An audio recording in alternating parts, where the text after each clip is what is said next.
Yeah, we're live. Awesome. Alright, let's go ahead and get the review started then. 역시 해설자 한 명이 더 들어오면 이렇게 되는 건가요? 그냥 좀 그런 날도 있더라고요. 누군가 다른 사람이 잠깐 이렇게 추가가 되면은 문학 작품으로도 있죠. Alright, so we're doing a review of LGD versus RunAway. 그렇죠. 오늘 저녁 메뉴는 설렁. And we're going to be looking at the gameplay there. It's really loud for me. We're going to turn it down. 첫 번째 경기 어쨌든 경기가 리장 타워에서 진행. Alright, so this is the first map of LGD versus RunAway. We'll be looking at Lijiang Tower.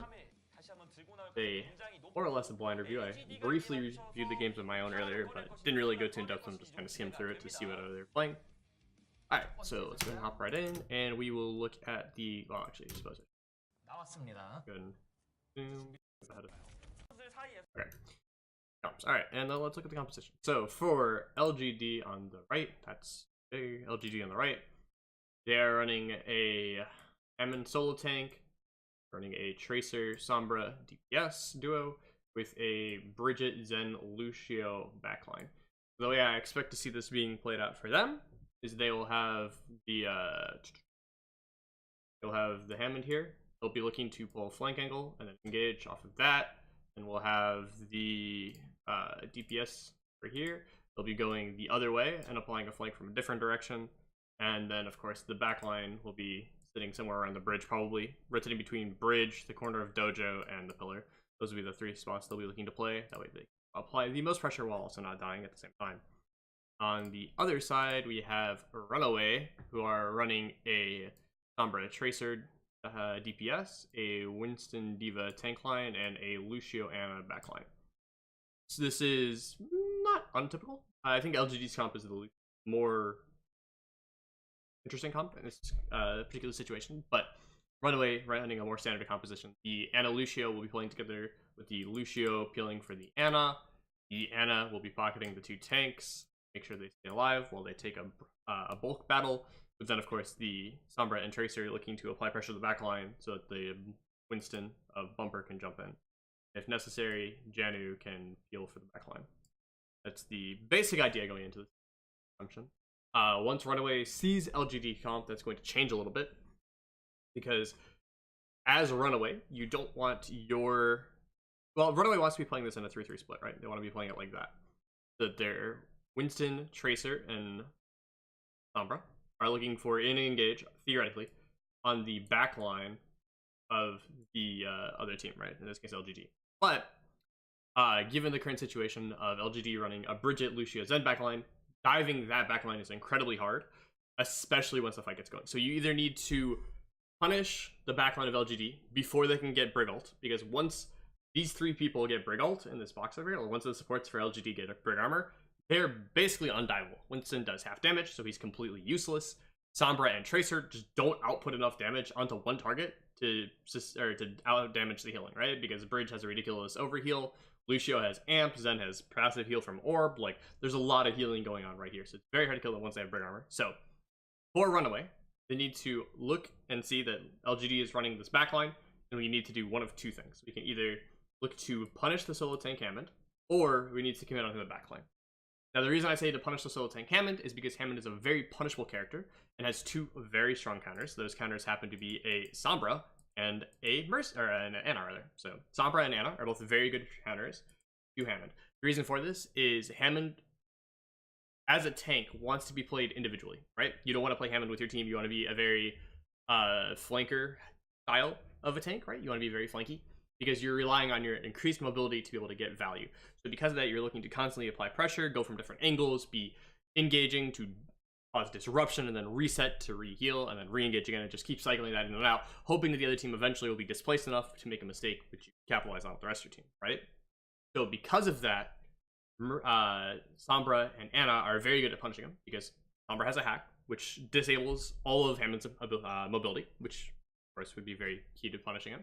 And on the other side, you have Ana, who is also very good at punishing Hammond because she has her Sleep Dart, which is a hard CC, which basically means he's forced to not move because he is immobile, which means then the Sombra of your team can also come over and hack him, and you could purple him, and then he is exceptionally dead because there is nothing that can save him at that point in time. Specifically in LGD's comp, because they are not running a Diva at all, so there's literally nobody who can peel for him, besides maybe a Lucio to try to speed him out once he's woken from his sleep. But given RunAway's comp, they should be able to burst them.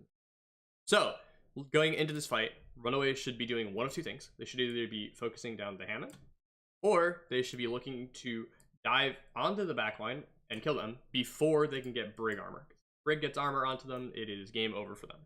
The backline will just never die, basically, unless you commit a ton of resources into killing them. So, on the other side, of course, LGD, they're playing for their Hammond to engage. So, yeah, what's up, I'd be crazy. So on the other side, we have LGD. So Hammond's going to be looking to be playing a split angle, and then the Sombra Tracer also playing split angles, like I said. So expect for LGD to have their Hammond and Sombra Tracer commit onto the back line of RunAway, with Janu helping the back line with Peel. That would be what I expect to see here happen in LGD. That would be the most logical play, since trading backlines is basically the matter right now, right? Like, it's very hard to pull off a successful counter dive in almost any situation, since there's a numerous amount of factors going into it, right? So if you're going to try to pull off a counter dive, you need to have triple support in order for them to sustain long enough to make it viable to be counter diving. Because of that, most teams are playing to trade backlines. Now, in the matchup between RunAway and LGD in their compositions right here, LGD's backline will 100% win the trade, because they have far more sustain than RunAway's does. So LGD should be trying to trade backlines as aggressively as possible, and RunAway should be playing to either punish the tank and then trade backlines, or get a pick on a DPS and then trade backlines. So we will watch the fight and see if that is what occurs. Still really loud. Yo, Crazy, tell me if the background's too loud. My headset's like super loud. Yeah, LGD does have more burst, you're not wrong. Okay, so right away, we see what we were talking about happening here, right? So RunAway is passing through bridge. They already see the Hammond right here. So Hammond, they see the Hammond is looking for an engage, so they're cognizant of that and be watching out for it. Sombra's passing her way through, try to get that flank that we talked about. Realizes they can't do it, so they hack the Hammond, I believe. No, okay, the Winston from, okay, yeah, okay. So RunAway's Winston gets hacked. So Bumper is hacked by LGD's Sombra, which then means that they are at a severe disadvantage because their Winston's basically useless. So they have to try to kite back and sustain their Winston, and then look to re-engage. Axel has to use his Translocator. Okay, so during this disruption, Tracer for RunAway dies. Good disruption from LGD's Hammond. Applying a ton of pressure. Like, look at the health bars for RunAway right here, right? Like, Haxel's half HP, Bumper's half HP, Janu's half armor. Like, this is after getting healed, so they're suffering a lot of damage right now. So they really have to keep trying to pocket them and keep them alive. Okay, so at this point, RunAway is down a player. They decide that rather than continuing to try to pressure the fight, they'll surrender the advantage. They won't take the fight into the advantage that LGD has, and rather they will reset to even the momentum and tempo and try to come into the next fight off of that, rather than trying to force a fight down a player, which is a good decision because you don't want to force fights when you're down players. Not taking early pillar control also push RunAway away. Yeah, punished RunAway. Yes, you're correct. I completely agree with that. The reason they couldn't do it was because the Hammond was already pressuring it there, right? Because Hammond's so mobile that he can get there way before them. So LGD's Hammond took the pillar over there. And because he had pillar, RunAway's tanks couldn't push through bridge comfortably, because if they push through bridge, they trade backlines. Not jumping in, it's better if you can get away with it. Yeah, at the same time though, he got hacked right after, so if he did jump, he would have died regardless, though, most likely. Okay, so this is a really good play from RunAway, and I'm going to rewind so we can talk about it. Okay, so when you're retaking on gardens, there are 3 pathings you can take, right? You can go all the way through white to point. You can jump across. Oh, that's the same color. Okay, good job, William. You can go all the way through, and you can go from white to point. You can jump gap, or that was the best arrow I've ever drawn in my life for those who are curious. Or you can go all the way through bridge and then apply the pressure that way, right? These are the 3 different pathing directions. Now, depending upon the comp you're playing against, the pathings change, right? Like, you'll want to take a different pathing depending on the comp you're playing, the comp they're playing almost every single time. That being said, bridge is almost always the worst pathing, and you should almost never go bridge, because bridge, you risk getting booped, you risk getting pushed into and being forced into a really awkward choke, you have to push into a lot of spam. It's just very awkward of an engaged path to take bridge. Bridge, you should basically only be taking if you're running a dive as mobile characters with a backline that's mobile, so you don't get booped, basically. So basically, if you can't get booped, you should go bridge, or if they don't have anything to punish you, because bridge is the most efficient. White is better against this comp, yeah. So the next 2 pathings are jumping across gap or going white. jumping across gap into this comp is scary because they have Lucio Bash, they have Bridge Bash, they have Hammond Bash, and they have Sombra Hack, all of which can kill you while you're jumping.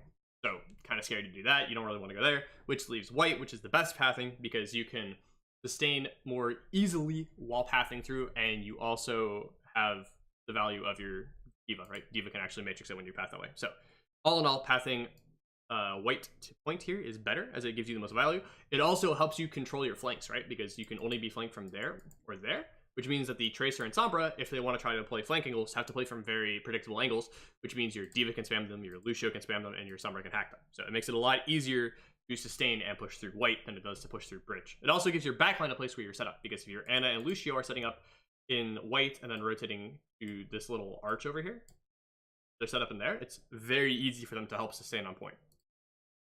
Okay, so if you watch, not mistaken, RunAway does the halfway split where they ended up pushing through the other direction where it's not really useful.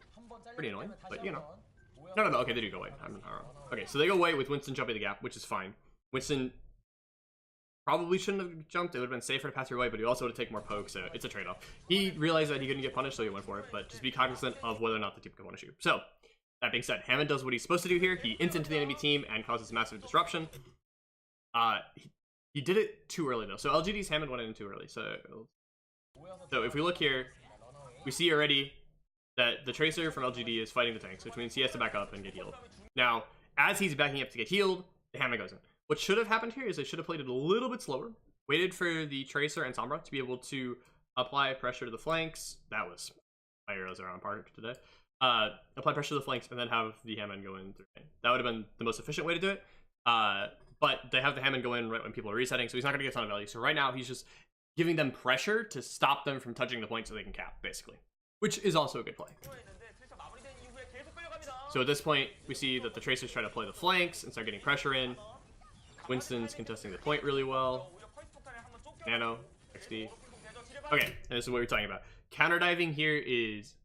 Okay, so counter diving in the meta right now is unfavored in the most situations. But if you have your backline set up in a position where they are very safe, right? So RunAway's backline is incredibly safe here since, like we said, there's only 2 pathings. They can go through that door, this door, and through main, right? There's only 3 ways they can be engaged on, which means they're super duper safe. So when we see 2 players from LGD committing by themselves into the backline, RunAway should 100% counter this because it is a free 2 kills, or at least 1 kill. Like, Hammond should always die here, and probably the Tracer too, which means you're up numbers, and then you take that advantage because LGD no longer has a tank, which means RunAway should pressure to the point. Because if the other team is down tanks, it means they can't play the objective.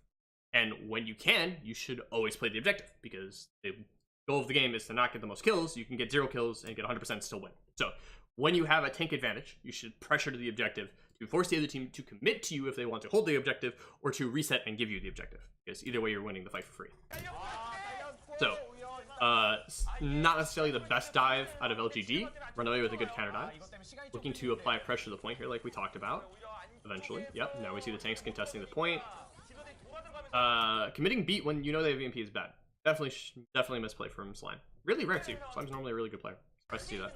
Okay, so going into this, RunAway obviously wants to be pressuring the point. Hammond commits, gets punished. The Tracer is forced to get out low abilities. Clear the mines, they look to re-engage. Now, I'm assuming Slime beats to keep Janu's mech up. Oh, okay, he beats because the tank's so low. That makes sense. Okay, so Slime beats to keep his tanks alive because his tanks are both low.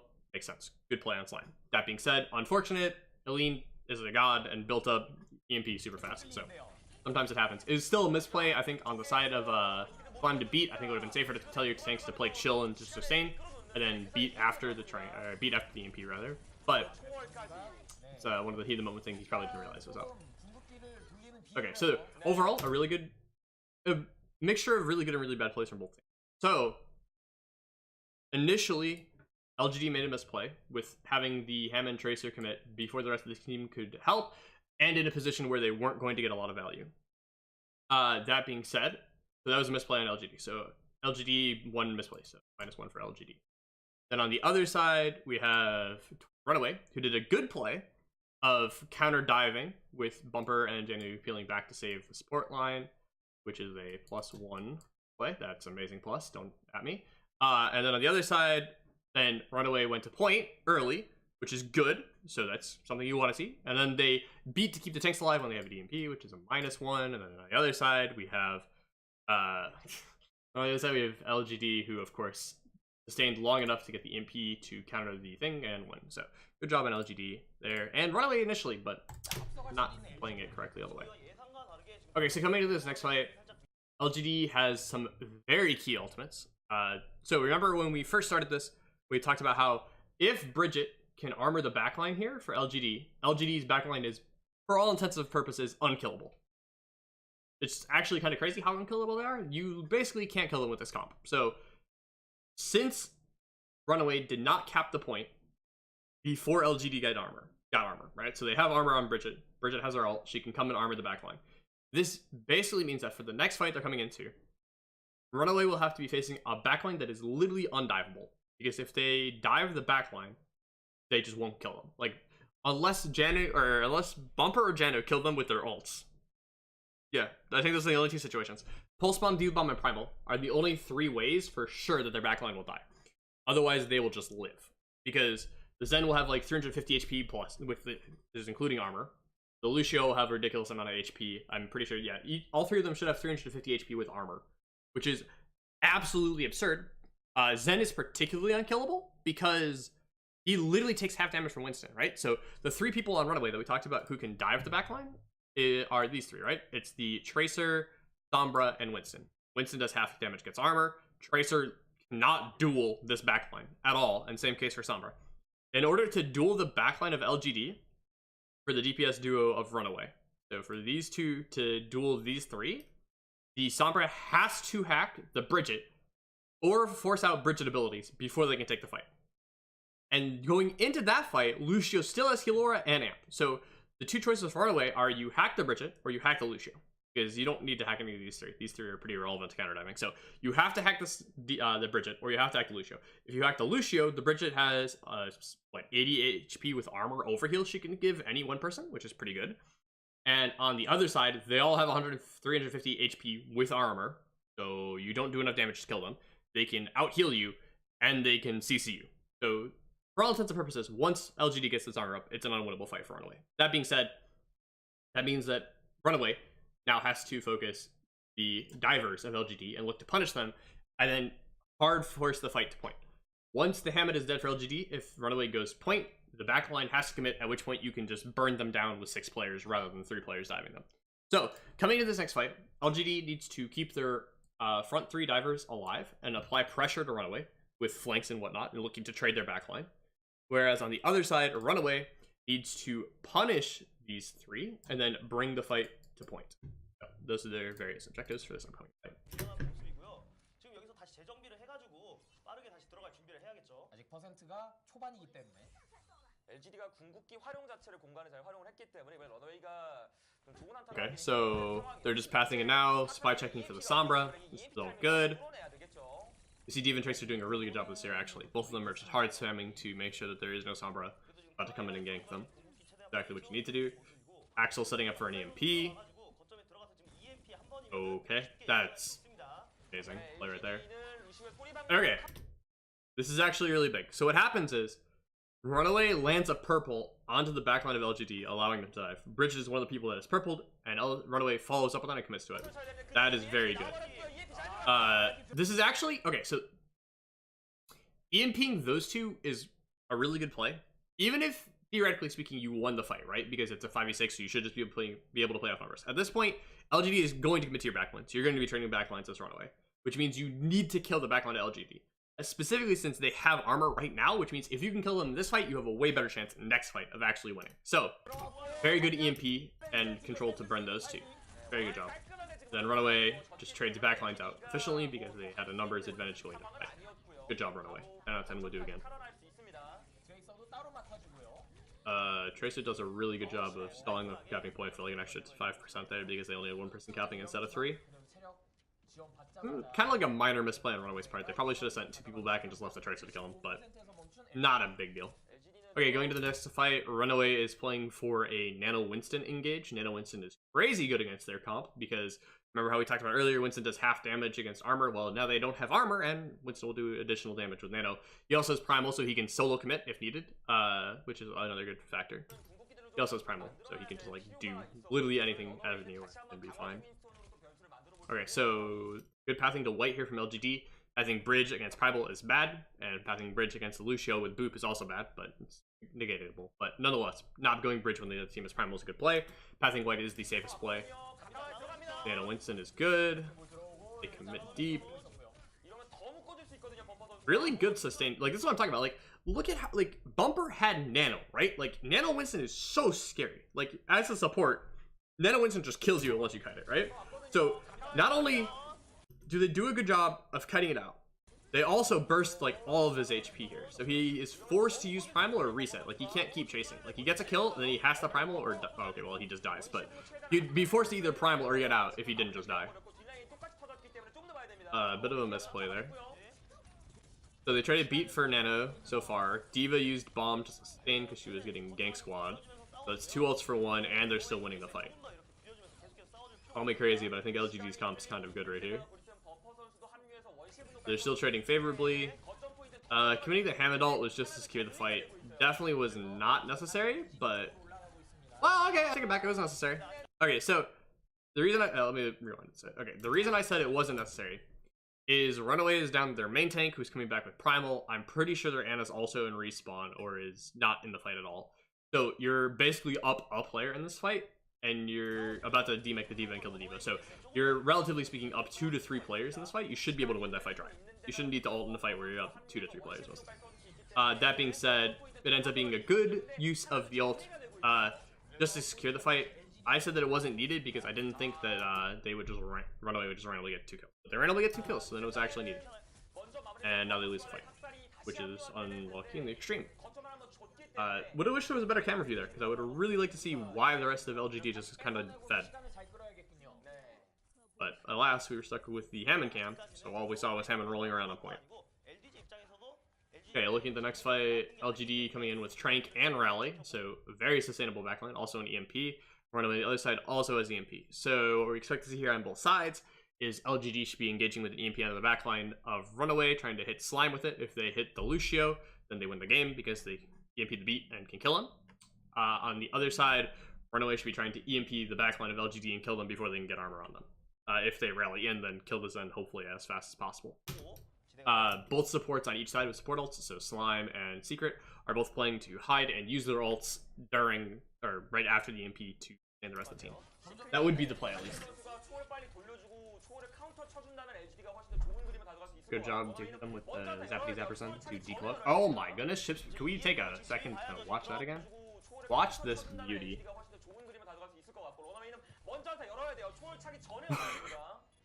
Okay, so Haxel sees him. Obviously, he doesn't stop to do anything because he's trying to EMP the back line.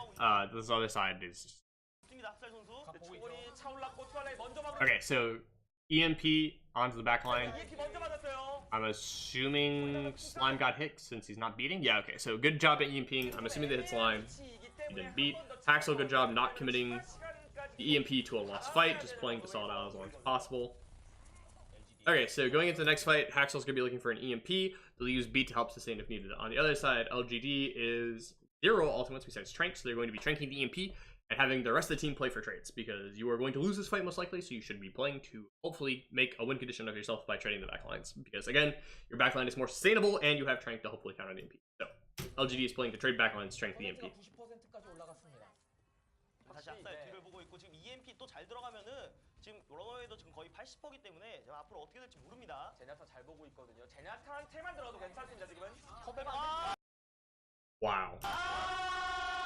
됐어요 지금. 그리고 슬라임도 먼저 포커싱에서 녹아버렸고. Actually crazy.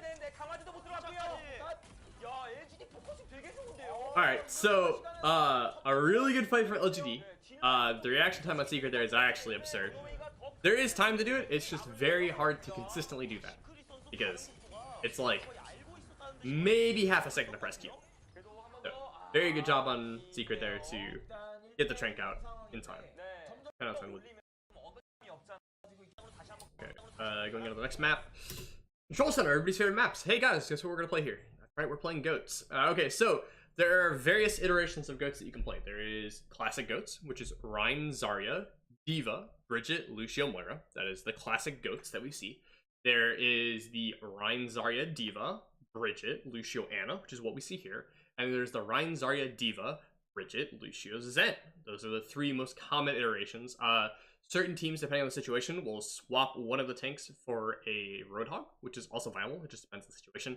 That is mostly used to help deal with other variables. Roadhog in certain situations can be used to fight off of Pharah. It can be used to help mitigate a Doomfist. It's basically just used to help mitigate other DPS that would theoretically counter Goats. But we are not seeing that here, so we're going to be discussing the three main type of Goats, right? We have the Moira Lucio, the Anna Lucio, and the Zen Lucio. Then Lucio, you are playing for Discord engages, so you're trying to burn a Discord as fast as humanly possible, and then cycle that into a numbers advantage to win the fight, because you lose long-term sustain to both of the other combinations of Goats, but you win initial damage. So, trade-off there. Moira's Lucio, probably the worst form of Goats. Moira gets less value than Zen or than Anna in both capacities, but it is the easiest to play, and it's very hard to punish a Moira, so you'll mostly see teams running a Moira Lucio on maps where the Moira could be more easily punished if you use a different side. So, Anna players will typically stray away from playing the Anna or the Zen in situations where they'd be punished more likely, and instead will play Moira.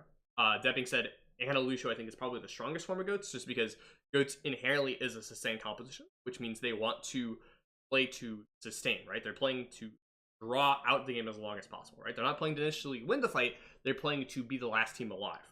So because of that, anti-nade counters that because they are countering your sustain with an anti-heal. So rather than allowing you to sustain with heals, they are stopping that with an anti-nade. So LGD and RunAway's win condition for this fight will be playing to get a nade onto a target and then kill that target. So the key engage factors that we should be looking for both teams are the use of bubbles on either side from the Zaryas. So as soon as Zarya bubbles, both sides should be using their Bridgets to bash the Reinhardts, and once the Reinhardt shields are down, both sides should be throwing nades. So, this is realistically a battle of the divas. I should say they could bash the Rein shield or bash the diva. Both are viable, it just depends on the position. Theoretically, the divas on both sides should be positioned in such a way that they cannot be bashed by the Bridget without the Bridget overcommitting to the bash. So, if the Bridget is going to bash the diva, she should be going so far into the other team to bash the diva that she will 100% die for it, or be naded and then die for it. So, most realistically, you should be playing to bash the Rein to enable the nade, and hopefully the diva doesn't need it. So, once again, to reiterate, we are looking at which side can get purples and which sides can punish the purples best.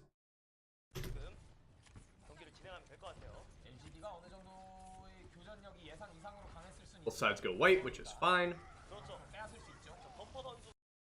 This is very good. Okay, so when Reinhardt's playing Goats, pinning is both necessary and the worst thing you can do in the comp. So again, you are playing a sustained composition. So in a Goats mirror matchup, you are playing to be the team that lives the longest, because if you live the longest, you'll have more ults and you'll be able to do more. So you don't want to be the team that has a player die first, because that means you are not living the longest theoretically, right? Because it's easier to win a 5v6 than it is to win a 6v6. It's easier to win a 6v5 than it is to win a 6v6. I'm in the wrong order. Sorry.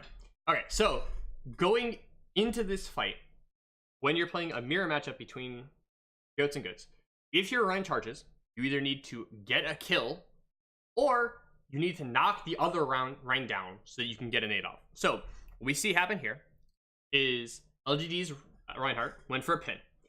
Seeing this, Bumper went to cancel the pin, which is good. Both sides are negating each other, so you're, instead of giving an advantage to one or the other, you're maintaining an equilibrium. Now, once that happened, what we see here is instantly the Rein gets bubbled, right? Because you don't want your Rein getting purpled. So you have one of two options. You preemptively bubble the Rein and then matrix them afterwards, or you matrix the Rein and then bubble them afterwards in case they purple and cleanse. LGD and RunAway both go with the aggressive option of bubbling the Rein initially, which also gives you the benefit of getting more charge. So you get charge, and you hopefully keep your Rein from getting purpled. Now, that being said, if you look, both divas, you can see right here, both divas are matrixing both sides, and both sides have used bubbles. So at this point, it's a who can get the bash and nade combo off first, and who doesn't, basically. So just who gets nade off first is very important. and then we see nades come in. And Ren gets purpled, they don't have a bubble to cleanse, he gets slept. Good job here. Okay, so initially, LGD had the advantage, right? They come in, their Zarya is decent charge, and they get the purple on their Rein. But, if we see here, he gets up, then he gets booped, and right here, we see that the anti-nade landed on 2 of LGD, the Bridget and the D.Va are both purpled, whereas on the other side, I'm pretty sure it's just the Rein. Yeah, just Rein for RunAway gets purpled. So, heavy advantage to, well, it's kind of even advantage, but a little bit leaning towards RunAway. RunAway does a good job, though, of pushing into the rest of LGD so they can't really do anything, managing to pick the Bridget with purple during the process. And then just good aggression coming in from RunAway once they have the numbers advantage. Again, you're playing to be the team that lives the longest, and if you have numbers advantage, it's way easier to win the fight, so they just started playing pressure until they can win the fight. So, good job on RunAway's part. Very clean engage with goats. On the other side, LGD, not so much. I really, in goats mirror matchups, I really dislike using bubbles early. Because there's 2 schools of thought, right? Is you either play for a high charge Zarya to win you the game, or you play to use bubbles to cleanse. And both have merits, but in that initial situation, I think at the start of the first rollout, you should be playing to sustain or to cleanse purples rather than to play for energy. Because if you look, both sides, Zaryas, are at realistically the same ult charge, right? Like, LGD is 10% ahead, or 7% ahead. Yeah, 6% ahead of RunAway's Zarya, right? 6% ahead, and she used both bubbles early to get charge. But it did not matter because the team lost, right? Whereas RunAway used bubbles to didn't use bubbles. I don't know. I just think holding bubbles to cleanse on first fight is better, in my personal opinion, from my personal experience. Obviously, people have their own opinions, and if they disagree, that's cool. But personally speaking, I think holding bubbles to cleanse on the first initial fight is the way to go. Just because, I mean, again, you're playing to sustain, and if you can't sustain, you're in a bad way. Especially if you lose your Rein. Okay, so RunAway doing a good job of cutting to point here. You very rarely want to hold chokes with this. It's almost always better to apply pressure at choke and then kite your way back to point. The reason for that is A, you allow yourself to build more ults, and B, you stall it out longer. Because again, the game is about winning the game, not necessarily getting kills. So if you hold at choke, say for instance, example, you're holding at choke and you're playing for shatter, right? So you hold at choke, you're at 50% when you take the fight, you win the fight, you're at 55%, right? It takes like 5 seconds to win the fight because you shattered their entire team and you win. However, if you start the fight at the choke at 50%, and rather than engaging in the fight, you just kite and bring them all the way to point, by the time the fight happens, you're at 55% already. And if it takes you 5 seconds to win the fight the same way, then it's 60%. So you're inherently getting more value from fighting the point. You also take longer to get the fight, which means since you're holding the point, the other team has to walk into your spam, which means you're building ults faster than they are, theoretically. So playing 2 point in goats mirrors is typically better. Not to mention it means that you're holding a better position. Okay, so I really dislike long pins, and I think that was a pretty big misplay on RunAway's part. So when you're going for pins as a Rhino goes, you never want a long pin because you're playing a death ball comp, so anytime you leave the death ball, you're at a disadvantage, right? The only person who should consistently be leaving the death ball in goats v goats is the D.Va, because the D.Va should be zoning people. So when you're playing Rhine, you want to play angles that enable your short pins, right? So you want to be playing like here, and then pinning to that wall, or playing here, and then pinning to that pillar. That pillar, there. That didn't work out, but you know what I'm saying. So you want to play there, pin onto that wall, onto that pillar. Just play short angles to pin, right? Very short charges where you can hopefully get a kill, right? Because you want to enable yourself with the free win condition of just getting a pick like that and being up players. Great. But what they did here was they, instead of playing this corner like we talked about, they played all the way for here and then went for like a super long pin into the middle of Africa and just died because of it. So again, short pins, not long pins when you're playing goats, because you want to be playing in death ball and your team can follow up on a short pin. They can't follow up on that, as we see where the Lucio and Bridget both tried to help you and you still ended up dying. Super not good. So now they have to run the point. It's okay for RunAway because they still have grabs, so they're just going to try to farm through it. Trading grabs is basically always the play, because, I mean, why not? Like, if you both have grabs, it's about maintaining equilibrium, right? So if one side grabs, then the other side grabs back, because then you're both at the same place, right? Like, you both can't swing on each other really, you're both stuck in a grab, you're both deathballed together sustaining, which just means that rather than one side having the advantage, it just brings it back to where it's even, which is most of playing goats is just trying to maintain an equilibrium when you're at a disadvantage, and then securing an advantage and continuing the advantage when you big play on there. In Goats v Goats, or really in any comp against a Bridget and they're diva bombing, you should always try to play hard cover, not soft. So what I mean by that is try to play a big old pillar in the center, try to play a wall on the side, play something that isn't a Rhine shield that can be bashed by a Bridget, because good Bridgets won't be throwing away their bashes, they'll be holding the bashes to cancel that. Good teams also will be forcing out your bubbles before they go for the play so that you can't bubble your Rhine. So almost in every situation, you should be trying to play hard cover rather than soft when they're going for a diva bomb play. And you should, of course, be knowing that they're going for a diva bomb play, so you should almost never be dying to a diva bomb in that set engage. Anytime a team diva bombs as an opening to a fight, you should basically never die to it, because you should know going into the fight that they have a diva bomb. You should know if the team likes a diva bomb earlier or not, and then you should be able to play around those two factors. Like, for example, like if you look at the various teams in trials right now, you can tell how each team will be using their diva bombs by their player tendencies. Like, if we're playing this point against X team, they're going to do this, and if we're playing X point against this team, they're going to do that. And you should be able to find that with just any really VOD scouting. Like, you should only need 1 or 2 VODs to be able to distinguish a pattern between players, because most players, specifically the lower level you go, are very repeatable. Like, it's crazy how much players do the same thing at the low level and expect it to work, and it does, because people don't scout. So, but regardless, you should know diva bombs are coming in, and you should be dying to diva bomb. RunAway does a good job of just sustaining here and then applying pressure once they get an advantage, because again, good is about winning when you have advantage and sustaining and equalizing when you don't. So they get the advantage initially, they pressure it out and win the fight off the bat. They go to choke to play for ults, which is good. All good so far from RunAway. LGD is retaking with only a nano, so that's very scary. They need to not get grabbed, basically. So their plan coming, LGD's plan coming into this fight is they should force out Zarya bubble, speed out the Zarya, purple the Zarya, stun the Zarya, charge the Zarya, and then matrix the Zarya the whole time to make sure she dies without grabbing. And that's how you win the fight. Failing to do that, you get grabbed and take a try. Or if you sustain and don't lose anybody in the process of getting grabbed, then you continue the fight. But in this case, they get purple, so no. They use nano, which is but nano does build fast. It's not the worst thing in the world. Probably shouldn't have used nano, but nonetheless.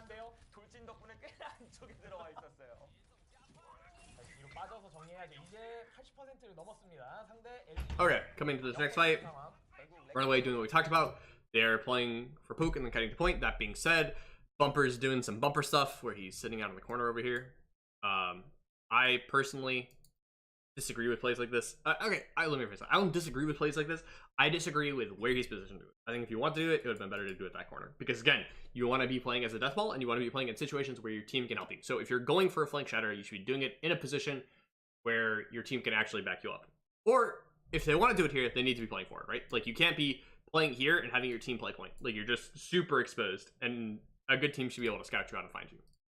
And find that you're doing that.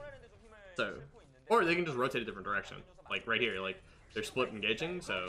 Okay, well, they get the head, so that. But it's a very awkward situation.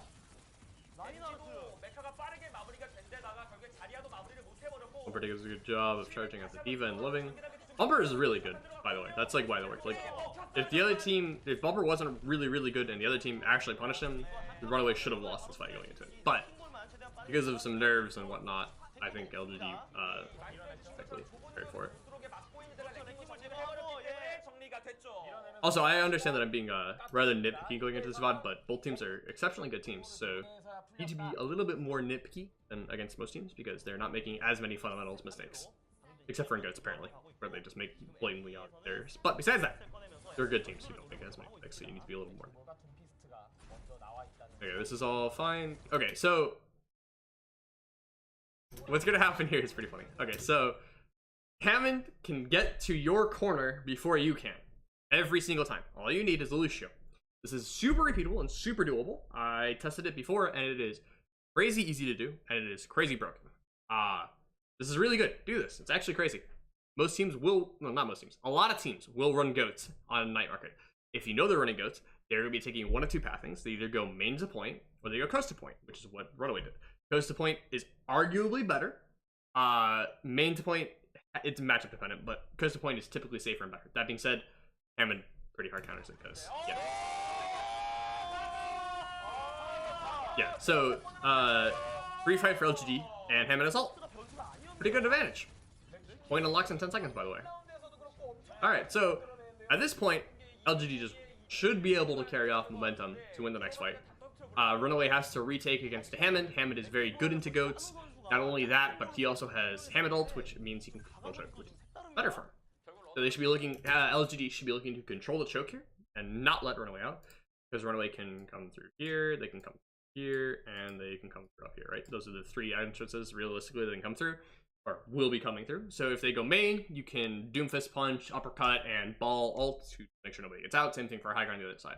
So wherever they path out, as soon as they path out, LGD should be committing and using their first stuff to push. The rough idea, at least. And that's what we see here. Oh, that's beautiful. Good job. Doomfist is such a great character, dude. Like, not even joking. Like, he's actually such a hilarious character to watch play. Really very, very, very frustrating to play against. But watching play is one of the most fun.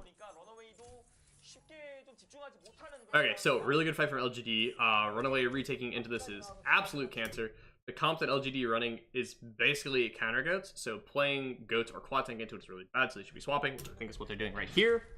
Not mistaken. Yes, they are. Good job, RunAway. You swapped counter.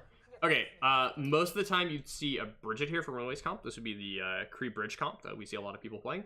The reason they're sticking the Sombra instead of the Bridget is because, well, A, Haxel's already on it and he's out of spawn, and B, Sombra does the same thing that Brig does, but is better in certain situations against Hammond. In this particular situation, Sombra is better for retaking than Bridget is, because with Bridget you have to death ball way harder, whereas with Sombra you can apply pressure from an angle and then engage off of that. So you can hack a target, you can uncloak on point and force them to the objective. It just gives you a lot more play rounds, right? You can do more. Not to mention EMP is a better ult. Rally is very good, obviously, particularly Lucio Bridge, or Lucio Zen, but nonetheless, EMP is also very good. Ooh. Yeah, Aline was a bit of a misplay there. Probably shouldn't have. Aline was trying to build ult, right? That's like why he uncloaked, because he wanted to get EMP, which is a good idea, but you typically don't want to do that next to a Kree. Probably die.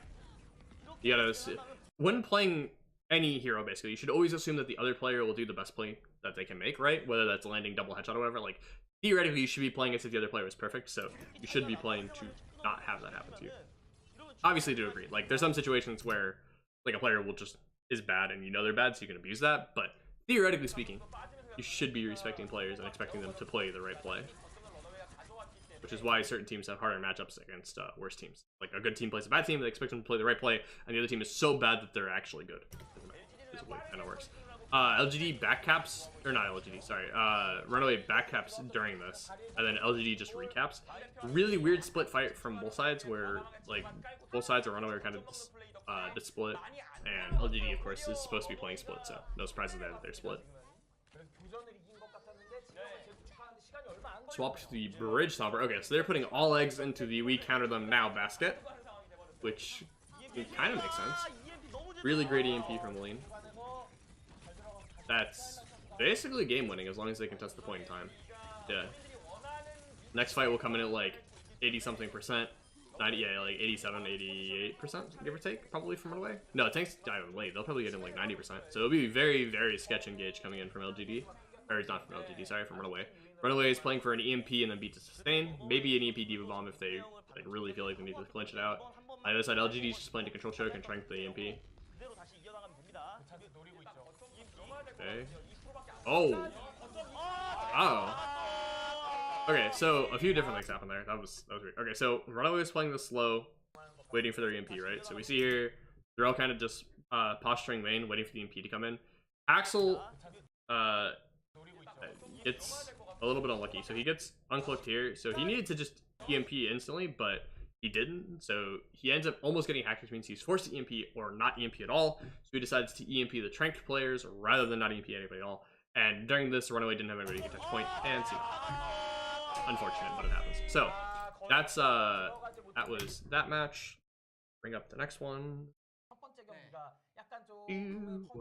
Alright, so overall, thoughts for the last map, I guess. So RunAway ran compositions that were more or less the style of old meta, where you tried for a lot of counter dives, you tried for a lot of meeting of the front lines, then applying pressure, then once the other side's front line resets, then you pressure and continue your advantage.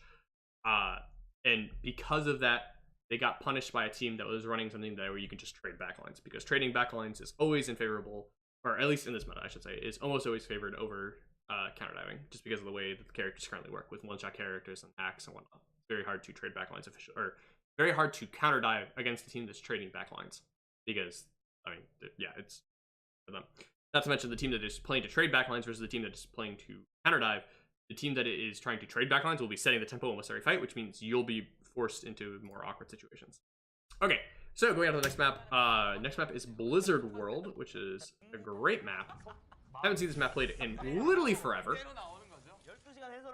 because wasn't an open pool, isn't in trials pools, so kind of not the most seen map, but a really enjoyable map. It's actually one of my favorite maps in the game. I really enjoy playing this map. I think it's a great map, very well designed, ironically enough. I know a lot of people disagree with that, but I think the way that the points are set up is very interesting, because you have to have good fundamentals to be able to perform well on this map. And you can very easily punish teams with bad fundamentals. So it's a very enjoyable map. Same with the 2CP concept. Okay, so if we look, all right, so we have, pause when they put up the overlays. Come on, put up the team banners. Okay, no team banners. All right, whatever, we'll do without team banners. Dude, Blizzard World's amazing. What do you mean? All right, anyways, so looking at the two teams, we have LGD on the left, RunAway on the right. LGD is on defense with RunAway attacking. They are running a Sombra Genji dive, which is fine. Sombra Genji, okay, so Doom Sombra is better versus tanks, and Sombra Genji is better versus everything else. Genji gets value off the resets. He gets Blade, which is a win condition that's super nice. Genji is a very solid character and is very good overall. Doom has better one-shot potential and is better against tanks because he can burst tanks down faster. Like, he's good in that situation. Playing Doom or Genji is really dependent on your team. If you have a really good Doom and you don't have a really good Genji, then you're going to be playing a lot more Doom. If you have a really good Genji and you have a really bad Doom, then you're going to be playing a lot more Genji. It just depends on the situation. If you have a really good both, then it's just whichever one's better on the map. So looking at the compositions for both sides, LGD on the left is playing for 3-2 split again, like we talked about, to trade backlines. So they'll have the Hammond, Genji, Sombra playing for engage, and they'll have the Bridget, Lucio, Zen in the backline playing to sustain, hopefully trade. Like we talked about on the last map, if the backline for LGD gets armor, they're basically unkillable and will pretty much just win the game off of that. So RunAway is looking to win the fight, or win a fight at least, before they get armor. And if they do get armor, they're going to be looking to chip off as much of that armor as possible in the process of pathing to point. On the other side, we have RunAway. And RunAway is playing a very, very typical RunAway comp. They've been playing this comp for, I think, as long as I've seen them playing the game, basically. So they're running a 3-3 split dive with a Genji, Tracer, Winston as the engagers, and then a Lucio, Zen, Diva backline. Now, I think this composition is absolutely garbage in current meta, and I'm not sure why they're running it. The reason that I'm saying that is, okay, so in a meta where trading backlines is highly favorable, you should be expecting every team to play to kill your backline, right? So if you're expecting the other team to commit to kill your backline isn't going to have a good time if they're Lucio Zen. Lucio Zen is super bad into Sombra, and it's not the best into Genji, right? So hacking Zen is basically useless, as, like, you just don't get value, really. Like, you disable him from setting new discords, and you disable him from setting new harmonies. That being said, his harmony orb stays while he is hacked, and his discord stays while he is hacked. So whoever he has harmony and whoever he has discord stays. You're basically just saying, hey, you can't swap targets. So it's basically the same as like hacking while he's transmitting, which is also completely useless. So the only real hack target you have is Lucio.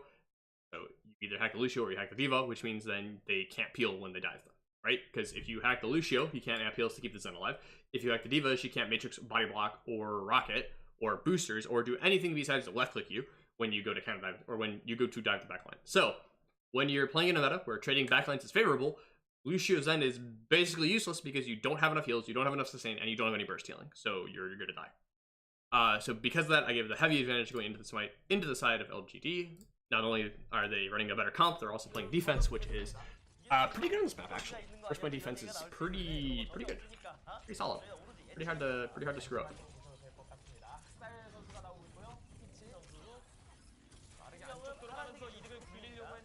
Okay, so Axel goes in, commits, gets punished, and dies because of it. Bridget, ironically enough, also counters both of the DPS because Bridget's a good hero.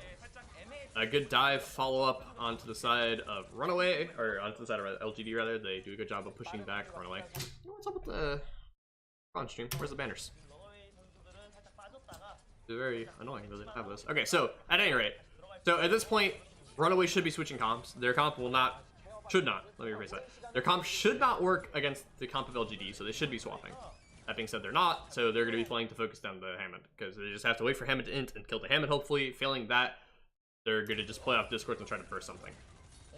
Okay, so we see the backline trade coming into effect already. Oh, not really, actually. Okay, never mind. The RunAway supports are just insane. So Genji dives the backline, gets punished by the Lucio. The okay, yeah. The very okay, so RunAway's tanks are split. Hack almost comes in. Winston Tracer are doing a good job of pressuring the Hammond. He is forced to run away and try to get heals. LGD does have burst heals, but not enough burst heals to like instant full heal him. They can like, get him to like half and then full heal him the rest of the way. Okay, so he looks for an engage again. During this engage, nobody on his backline is being pressured. Bumper is half HP, Jam is half HP. Okay, so that's all fine. He gets forced back at 200 HP. Okay, and then people start taking damage like crazy. I'm pretty sure Secret gets dashed or right-clicked or something. He hits something, and then Winston lands on him and kills him. So then overall, Axel gets resets. A really big EMP, actually. EMP to make sure they kill the Zen, which means that RunAway doesn't have discords or consistent heals now. Lucio can't heal while hacked, so he's basically useless. A big slam onto Haxel. What did Haxel have there? Was that still during the bug where you could like do crazy damage on ledges? No, okay, he was just low HP. Never mind. Okay, so really good retake from LGD. The EMP to kill the Zen and then still live was actually insane.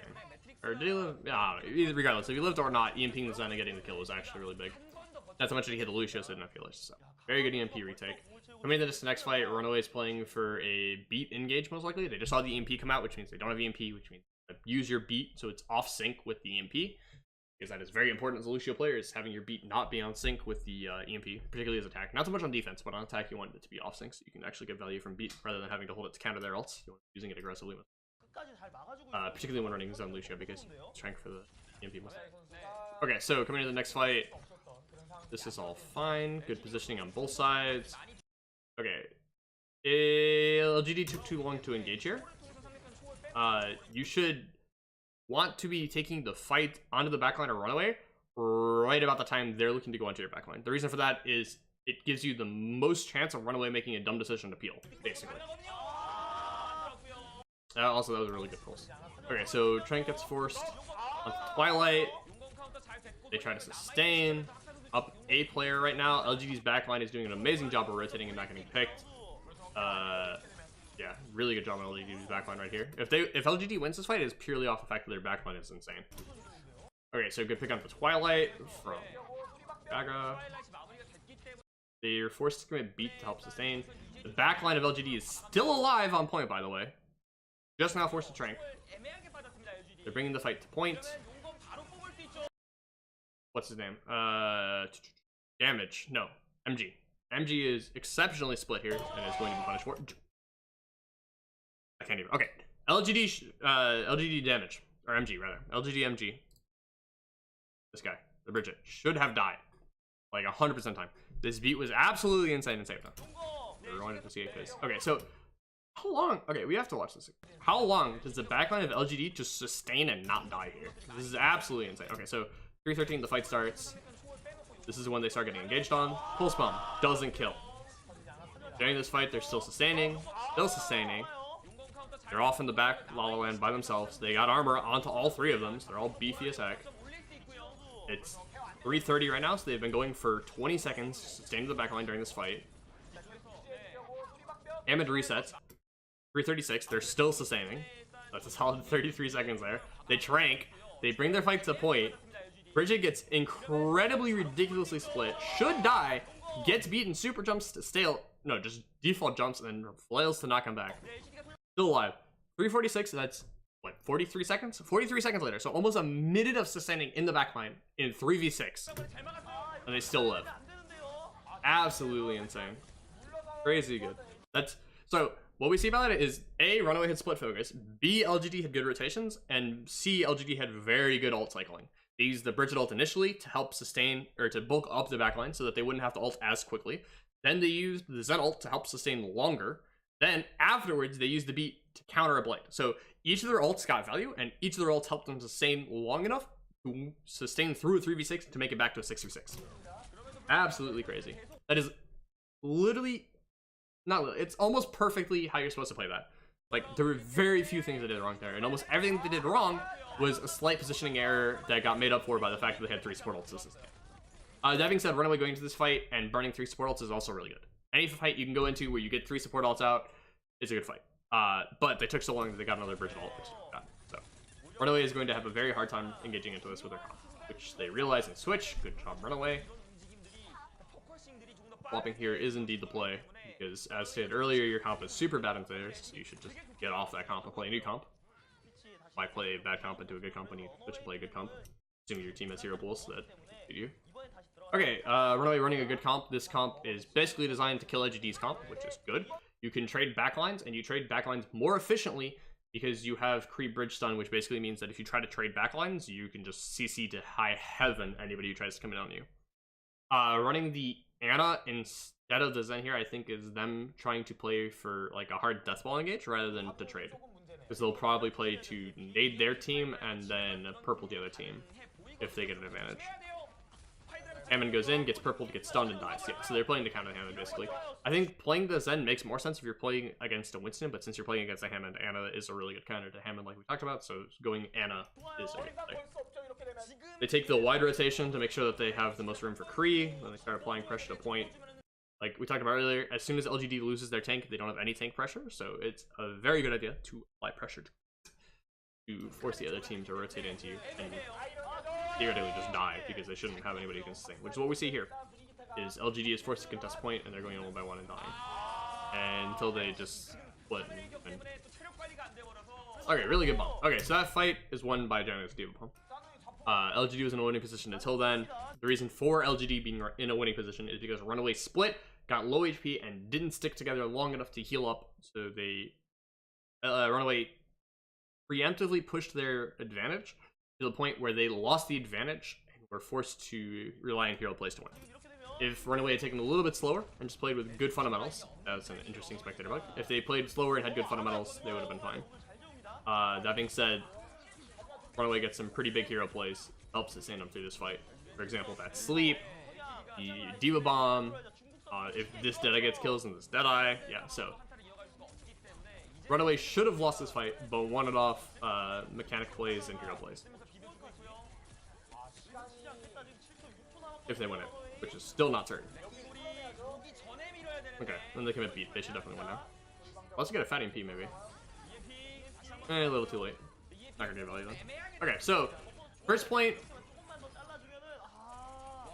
RunAway attacked with a bad composition, super out of date, and was incredibly punished for it.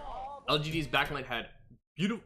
Oh, okay. I thought for a second there was C9. LGD had backline had beautiful rotations and overall really solid play from LGD. Going into this last fight, they played it a little bit. Unfortunately, their Hammond tried to play it the same style as if he was playing it into the comp RunAway started the match with, rather than the comp they were currently playing with. He should have played a way more flanky style, waiting for them to get to the point and then looking to commit, because that way he's more able to help sustain. There's more cover in the play around rather than engaging the open where he did. RunAway did a good job of realizing that their composition was not working and swapping. They took way too long to do it, but nonetheless, they eventually swapped, which is good. Hammond should get out here. Yeah. Okay, so overall, so far on this map, LGD did a good job of rotating, and they did a good job of applying pressure to the comp. They seemed very understanding on how to play their comp and very good at doing that. RunAway on the other side seemed a little bit out of the touch with what the meta is, and trying to play some weird comps, and then swap to more appropriately address what meta is currently.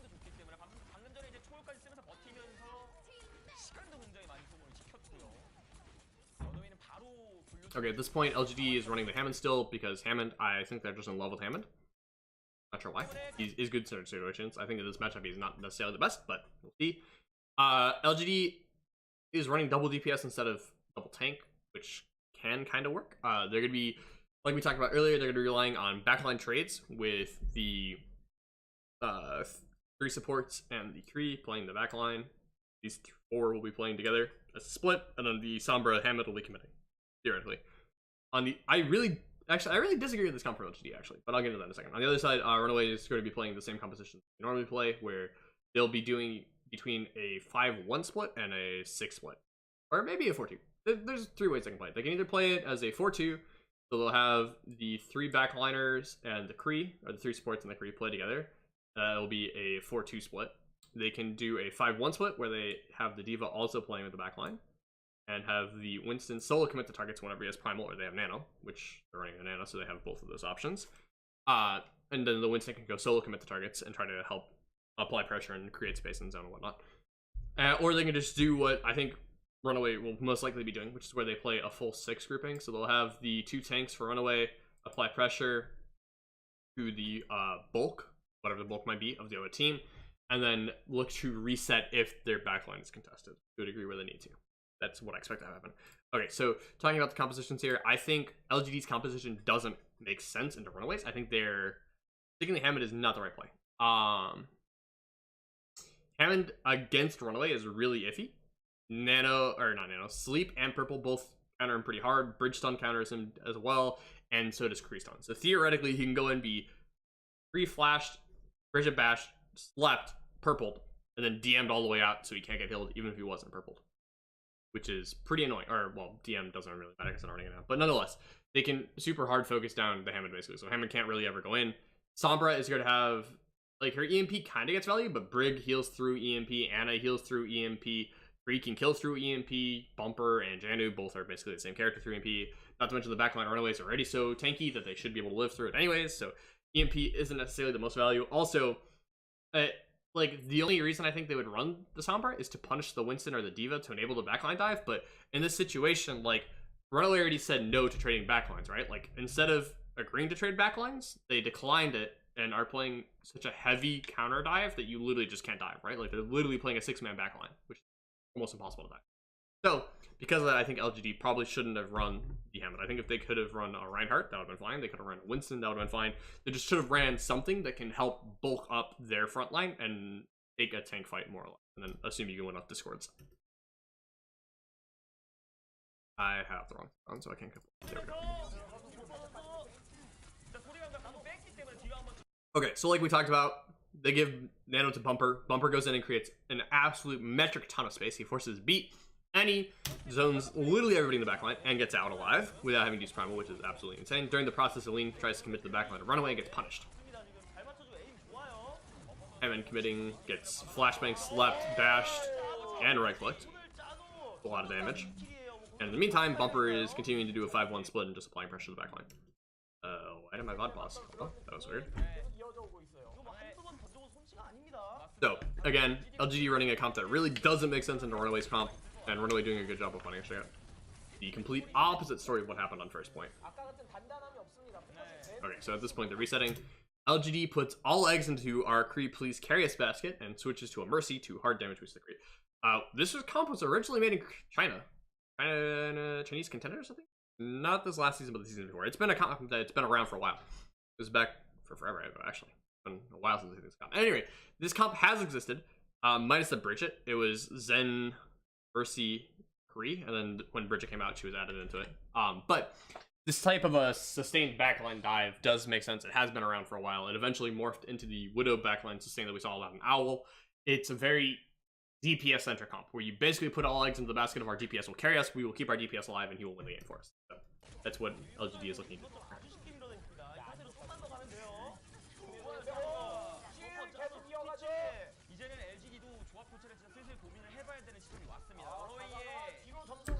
Okay, so on the other side, Stitch is popping off because Stitch and RunAway does a good job of chasing Snaggers. They have somebody on the card the whole time? They should have had somebody on the card. Okay, so they capped the point. Oh, card's contested though. Okay, so they end up killing everybody, but the card was contested. Kinda monk ass. They definitely needed to have the cart moving during all of that.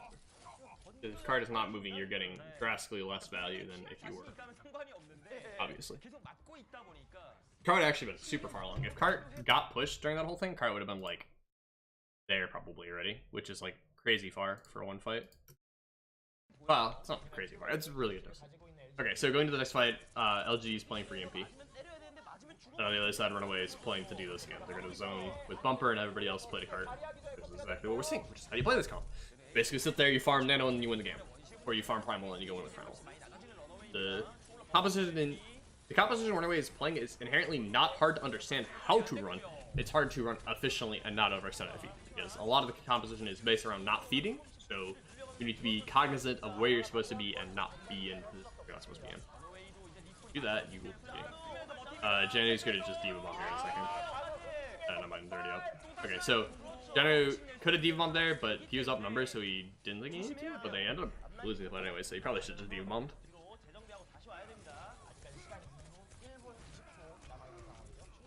That was questionable. Nonetheless, LGD does a good job of pushing back RunAway. Again, keeping all eggs into the Okay, so now they switch to Sombra Doom. Sombra Doom is okay against RunAway's comp. RunAway's comp kind of counters them pretty hard, but you can make it work if you... Okay, so a lot of people have talked about how attention is a resource in Overwatch, right? Like, you have a finite amount of attention you can give to things, so the more attention you pull from somebody, the less they're able to do, right? So it's the same theory as in chess, where you're overworking a piece or overtaxing a piece, right? Where you're applying so much pressure to a certain situation that they're not able to compensate for all of it, and will eventually fall to something else, right? So what LGD is hoping to do here is they're hoping to apply so many different variables to RunAway that they're not able to deal with all of it, right?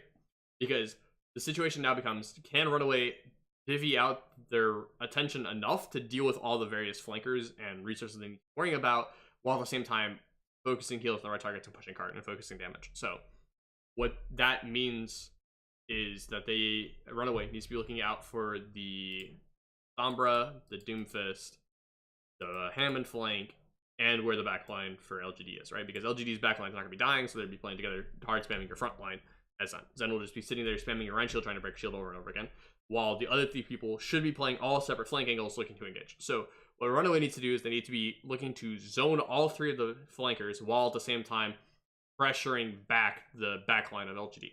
So that's what we're seeing play out here, is whether or not RunAway can handle those, handle the various attention resources while also pathing appropriately. Which, in this fight, they can't, because they get in with the EMP and Doomfist, which is pretty bad. LGD ends up using 3 ults there, which is not the best thing in the world, but yeah, I probably could have really only used 2 and still won the fight, but nonetheless. Okay. Could have either not used... What? How did he die? Punch him out. Oh, that's how he died. Okay. That's actually unlucky. He's stuck hanging down in the pit and he can't figure out how to get out, so he just ends up falling. At which point LGD just needs to get out of dodge and run away.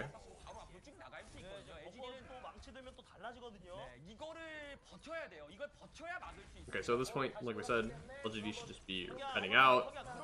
That's unfortunate. RunAway's doing a good job here of just limiting the angles that they have to deal with, right? That's like the way RunAway should be compensating for LGD playing so many flanks, is they just apply pressure from different angles and look to, well, not apply pressure, they look to mitigate the amount of angles the other team can come in from. That way they only have to pay attention to certain flanks, which means that you can just focus more damage on the backline.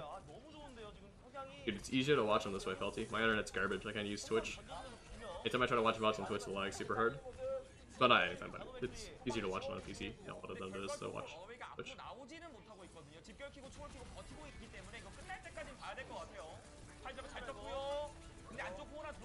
Okay, so this is all... Yeah, okay, this is good. So, again, RunAway's just doing a good job of countering, peeling from the backline, all that fun stuff. Okay. Yeah. Okay, so far this is all really good by RunAway. They're just doing a good job of applying pressure, dealing with the counter diving, and then maintaining the pressure on the cards. How's my internet? Dude, I have bad internet because we don't pay for good internet.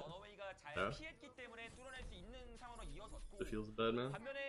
It's one of those things like where every time I say, hey, can we upgrade our internet? They're like, we're going to move soon. We don't want to upgrade our internet. It's not in contract. We're going to move. I'm like,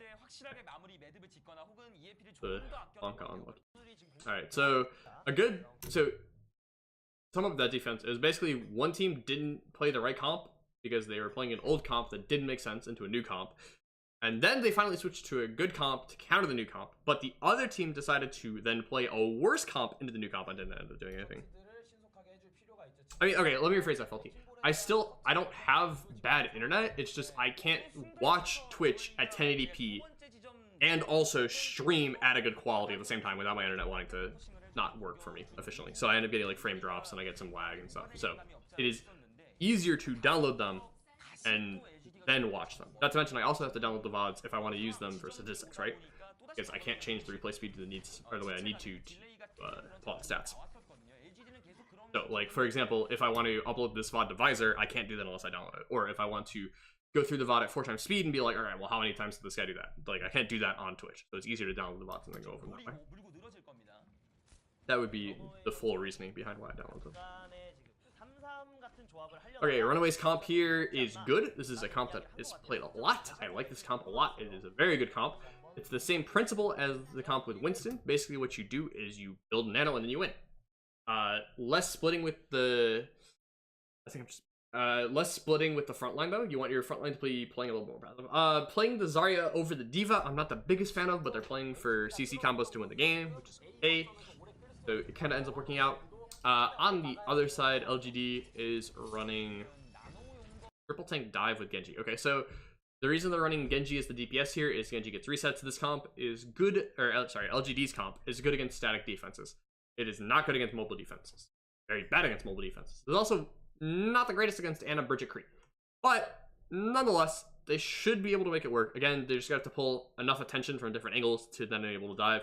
They have to hard focus down a support because one of the tanks will die in the process of this, so they need to kill a support or a Kree, preferably a support, in order to get them advantage that they can use to win. That being said, if they don't get that advantage, they're just going to lose. Because their comp theoretically should lose to RunAway's comp in a ideal matchup situation. Okay, so like we talked about, they have to play angles to pull attention, so Aline does a good job of going up on the flank so that he's not being shot while he paths. LG does a good job of forcing off the high ground. RunAway gets purple, so they have to play safe here, which is why they're rotating.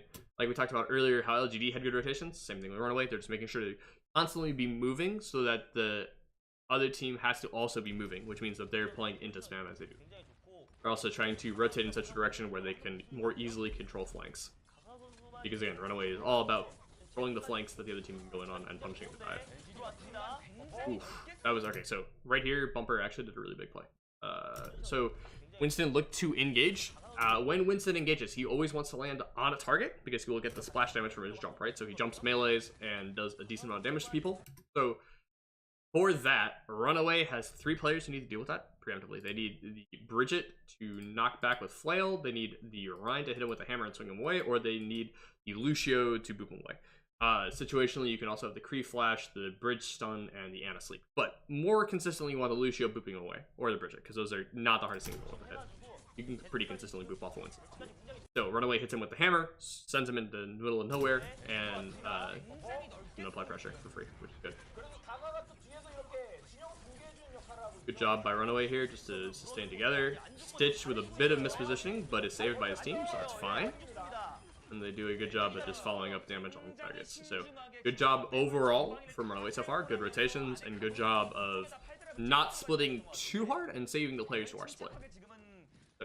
So far so good for RunAway. LGD coming to this next fight as a Nano. They switch to Goats because Goats is good at taking first point on maps against teams that you know, don't have really any ults to use, realistically speaking. That being said, RunAway does have an ult, so it's not the best situation in the world. Okay, so RunAway needs to be playing this for Shatters, because they have Shatter, so they need to get their Shatter, and they need to use Shatter, and then they need to build Grab.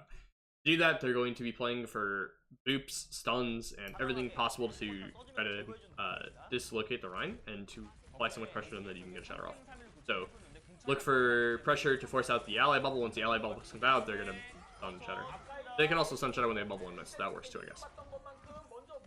Okay, so then Gaga for no reason decides to charge on the enemy team and die, which is not the play. Like we talked about earlier in that Goats v Goats matchup. Same principle applies here when you're running Goats, is you don't want a long pin. Long pin, you're going to die, and your team can't help you. And when you're playing Death Balls, you don't want to have your team not being able to help you. That's pretty bad for you.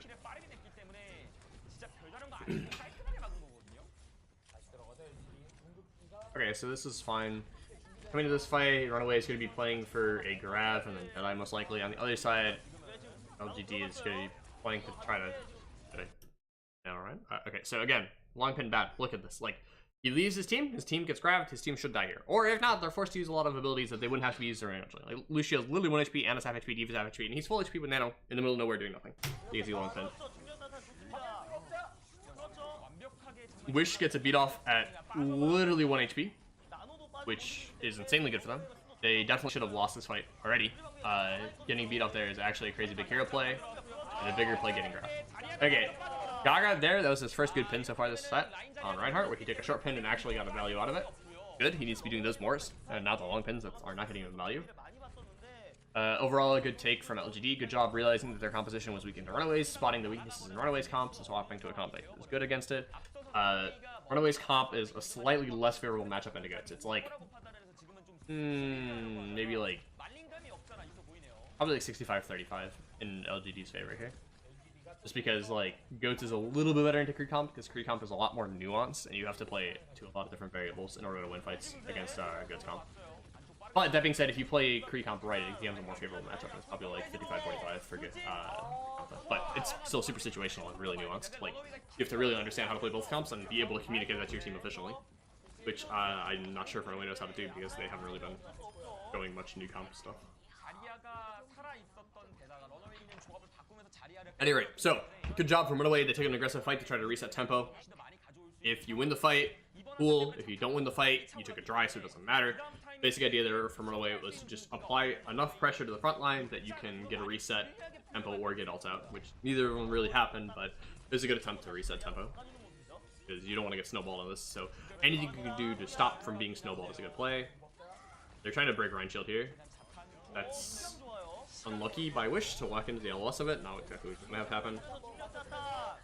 Okay, so again, the something we talked about earlier, I'm pretty sure with an attack first point, is RunAway got a massive advantage and then they throw it away. So we're going to watch RunAway do it again here, and we're going to talk about why you shouldn't do this and how you should not, or how you should approach it so you don't do this. So what we see is RunAway does a very good job. Their play for this fight is to Deadeye, right? They're playing for a Deadeye engage. They rally, they speed boost, they put all the resources into focusing down the other Rhine and dislocating him so that he can't do anything. They do this before the Diva gets mech, which means they can't eat the Deadeye. All this is really good. Wish accidentally walks into it. So at this point, RunAway has a very massive advantage. LGD is down one of their main healers. They don't have speed to disengage. So all RunAway has to do is they have to play together, find an isolated target, and then commit to that isolated target and punish them, right? So at this point, they see the Diva over in the corner. They see the Bridget over in the corner, and then they see a grab coming in. But the basic idea is they should have been playing slow, not rushing forward. They should have kept spacing between the front line and the back line and applied pressure to the split targets from LGD. That being said, they get grabbed. A little unlucky.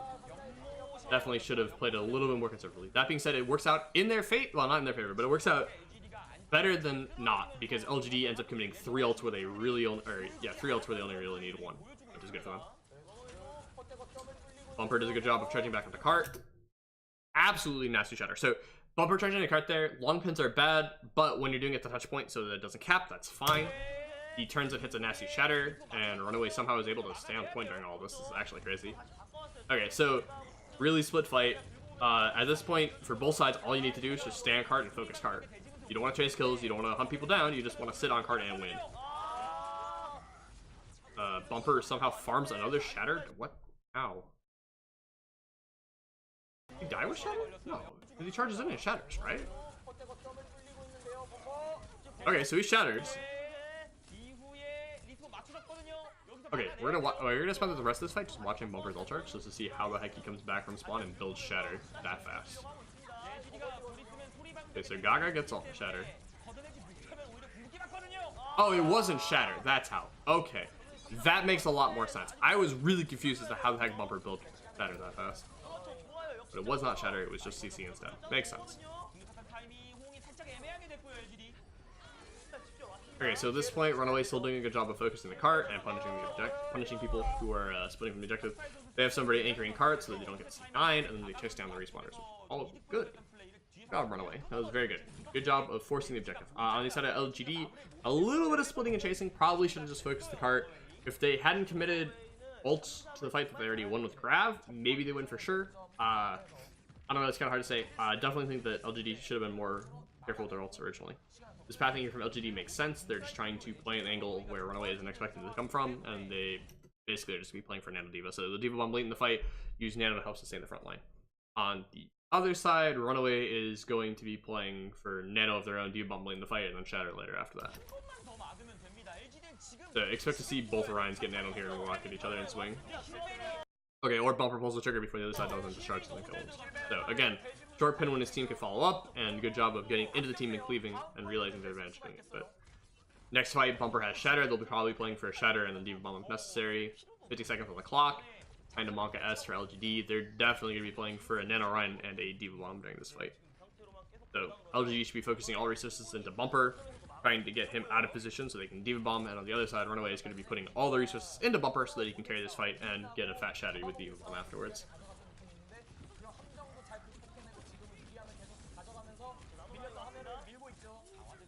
All fine so far. Good job of applying pressure, pushing in from angles. Good. Good. Big Shatter. Okay, that was really good. Very, very good Shatter. Okay, yeah, this is all good so far.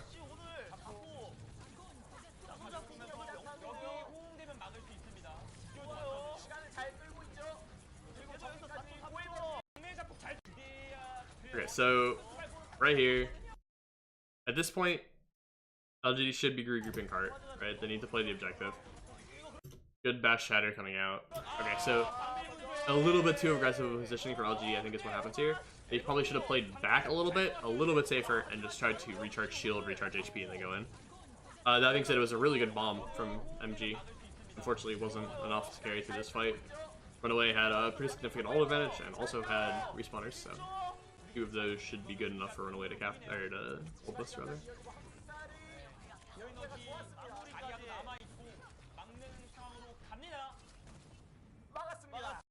Yeah, good play from RunAway. Again, I'm a little bit curious to see how RunAway performs in the future. Some of the comps they ran here were kind of iffy. The way they played those comps was a little bit iffier, but they had good swaps when they did swap, and they played the comps, the new comps at least. They played the new comps majority of the time. They played them well. There were some basic issues that I'd like to see fixed from them, but overall I think RunAway performed really well in the second map. First map, not so much. First map, they kind of kept trying to force stuff and then working out. LGD, really good Hammond play. I'd like to see them be a little bit quicker with realizing their win condition isn't necessarily on the Hammond and swapping it. I have yet to really see them play any Winston, and I'd really like to see them try to like branch into that a little bit more. There is 2 more maps, I believe, in this series. I will not be going over them now because I have to go warm up and stuff, but I will be going over them either tomorrow or later tonight, depending on how. So, thank you guys for tuning in, and I'll be back soon with more review. Have a nice day, guys.